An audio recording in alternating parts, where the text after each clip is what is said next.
কথা হচ্ছে প্রধানমন্ত্রী যে কথাটা বলেছে একেবারে অযৌক্তিক আন্দোলন, এইটার কথা যদি ওনাকে ফিডব্যাকটা দিতে হয়, এটার প্রত্যুত্তর যদি করতে হয়, তাহলে বলতে হবে যে 2018 সালে যখন শিক্ষার্থীরা আন্দোলন করেছিল, তখন কোটা সংস্কার চেয়ে আন্দোলন করেছিল। কোটা সংস্কারের বদলে উনি যে কাজটা করলেন সেটা হচ্ছে শিক্ষার্থীদের সাথে প্রহসন করে সম্পূর্ণ কোটা উনি বাতিল করে দিলেন। শিক্ষার্থীরা কিন্তু তখন কোটা বাতিল চায় নাই, সংস্কার চেয়েছিল।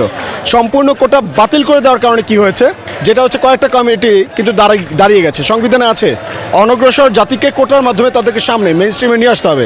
যেমন ক্ষুদ্র নৃগোষ্ঠী যাদেরকে আমরা বলি, আমরা হচ্ছে উপজাতি জাতিকে বলি, আদিবাসী জাতিকে বলি, এবং হচ্ছে যারা আমাদের অনগ্রসর জাতি আছে, দলিত শ্রেণী আছে, বিভিন্ন রকম কমিউনিটি আছে, তাদেরকে সামনে নিয়ে আসার জন্য কোটার ব্যবস্থাটা গুরুত্বপূর্ণ। এটা আমরা মানি। তখন শিক্ষার্থীরা এটা বলেছিল, কোটা সংস্কারের কথা বলেছিল।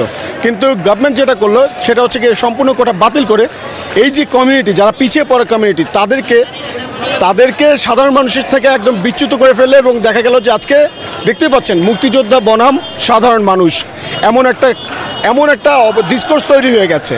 তো এমনটা তো হওয়ার কথা ছিল না, তাই না? তো প্রধানমন্ত্রী যেটা করলেন, আমাদের সবার সাথে একটা প্রহসন করলেন।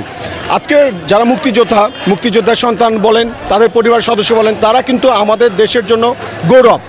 কিন্তু এখন সাধারণ মানুষ বনাম যখন মুক্তিযোদ্ধার পরিবার বা সন্তান এরকম একটা অবস্থান তৈরি হয়ে গেছে, তখন কি হয়েছে বলেন তো? তখন হয়ে গেছে এমন দেশের মধ্যে আমরা ব্রিটিশরা যেমনটা চেয়েছিল, ডিভাইড অ্যান্ড রুল, ঠিক প্রধানমন্ত্রী ঠিক আমাদের শিক্ষার্থীদের সঙ্গে বা সাধারণ মানুষের সঙ্গে ঠিক একই কাজটা করলেন। আর আজকে যে কথাটা উনি এখন বলছেন যে 2024 সালে এসে উনি বলছেন যে এই দাবিটা অযৌক্তিক। এখানে এতগুলো মানুষ, এতগুলো শিক্ষার্থী আপনারা দেখতে পাচ্ছেন, সারা বাংলাদেশের বিশ্ববিদ্যালয়ের শিক্ষার্থীরা এখানে যুক্ত হয়েছে, স্কুল কলেজের শিক্ষার্থীরা এখানে যুক্ত হয়েছে।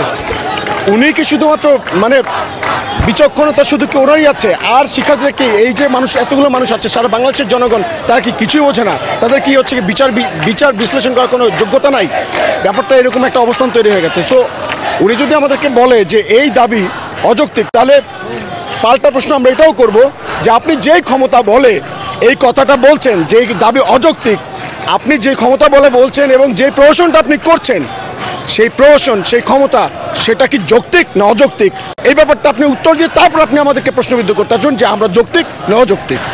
দেখেন, এখন বলা যায় যে রাষ্ট্রের যে এখন কাঠামো, যেটা হচ্ছে ভঙ্গুর অবস্থা আছে, এটা মেরামতের কাজ চলছে। এখানে সাময়িক অসুবিধার জন্য সবাই দুঃখিত, কিন্তু আপনাকে বুঝতে হবে যে এই যে আজকে এখানে শিক্ষার্থীরা একসাথে হয়েছে, তা আন্দোলন করছে, সংগ্রাম করছে, এটা কিন্তু তাদের শুধুমাত্র নিজের স্বার্থের জন্য না, আপনার পরবর্তী প্রজন্মের স্বার্থের জন্য এটা করছে। আপনার সন্তান আছে, আপনার সন্তানকে এরকম বৈষম্যের শিকার হওয়া লাগতে পারে। তো আজকে শিক্ষার্থীরা যে সিদ্ধান্ত নিয়েছে, আপনারাও সবার সাথে একতাবদ্ধ হন, আপনারা সংহতি প্রকাশ করে আপনারাও চলে আসুন। আমরা সবাই সম্মিলিতভাবে আন্দোলন করি, সংগ্রাম করি, আমাদের যে আমাদের যে ন্যায্য অধিকার আমরা সেটা যেন ফিরে পাই, সেই জন্য আমরা একসাথে আন্দোলন করি।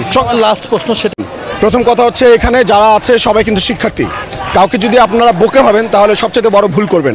আমরা দেখেছি অনেক মানুষ আছে যারা হচ্ছে অপরাজনীতির চেষ্টা করছে, নানা রকম ট্যাগ দেওয়ার চেষ্টা করছে শিক্ষার্থীদেরকে, যারা এখানে নেতৃত্ব দিচ্ছে তাদেরকে অনেকে বলছে শিবির, অনেকে হচ্ছে গিয়ে নানা রকম দলের গোষ্ঠী হিসেবে বা দলের এজেন্ডা বাস্তবায়ন করে হিসেবে এখানে তাদেরকে ব্যাখ্যা করা হচ্ছে, ওইভাবে হচ্ছে ট্যাগ দেওয়া হচ্ছে, ব্লেম গেম যেটাকে বলে আর কি।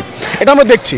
এটা তো অনেক পুরনো কৌশল। আর কত এরকম পুরনো কৌশল আপনারা চালাবেন? একটি স্মার্ট হন, স্মার্ট বাংলাদেশের কথা বলছেন, তো স্মার্ট চিন্তাভাবনা করতে জানতে হবে না? তো আমরা এই কথাই বলছি যে এগুলো করে আসলে কোনো লাভ নেই। এখানে যত শিক্ষার্থীরা আছে, এদেরকে তো টাকা দিয়ে আনা পসিবল না। আপনি কত টাকা দিবেন এদেরকে? আর এখানে যারা আছে, আমি তো আসছি, আমাকে আপনি টাকা দিয়ে কিনতে পারবেন? ফাও কথাগুলো বললে তো লাভ নাই। যারা এই যে সিএনজিতে আগুন দেওয়ার চেষ্টা করছে, এরকম অনেক মানুষ আছে, নিজেদের ক্ষতি করে ঠিক আছে অন্যের যাত্রা ভঙ্গ করবে।